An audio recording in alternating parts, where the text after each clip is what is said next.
Le fait qu'une municipalité ne puisse pas prendre un règlement pour protéger son eau sans subir un procès, c'est foncièrement insultant pour les gens. C'est la chose la plus essentielle dans la vie, c'est l'eau. Quand on réalise que même nos élus ne peuvent pas protéger l'eau de ses citoyens, on peut difficilement trouver quelque chose de plus insultant. Ce que vit Ristigouche présentement, c'est la plus belle démonstration qu'on peut voir comme quoi la crise climatique, la crise environnementale, c'est aussi une crise de démocratie. C'est en même temps de l'indignation totale devant quelque chose d'aussi irrespectueux que de vouloir poursuivre une toute petite municipalité dont le seul but est de protéger l'eau de ses citoyens.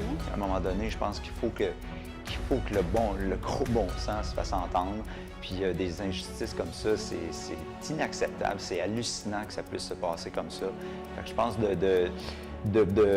en tant qu'artiste, je pense que c'est important de s'investir puis de donner du temps, d'appuyer des mouvements comme ça pour unir les gens, la communauté, la collectivité. Parce que si on se tient, si tout le monde se tient, bien, on est plus fort que tout le monde, finalement.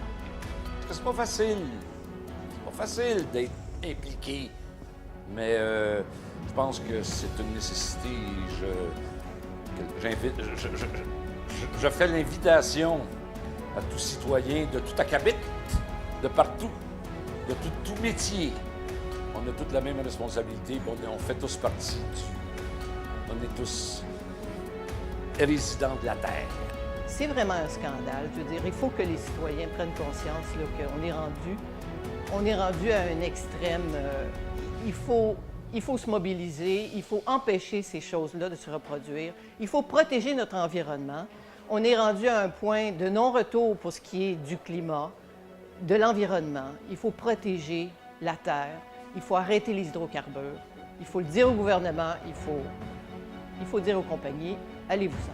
J'aimerais apporter la voix de certains académiciens qui ne sont pas spécialistes sur la question du gaz, du pétrole ou de l'eau souterraine, mais qui ont su utiliser le principe de précaution pour démontrer à tout le monde qu'il faut l'utiliser et que ça nous amène à prendre des décisions qui sont beaucoup plus claires et beaucoup plus naturelles en quelque sorte.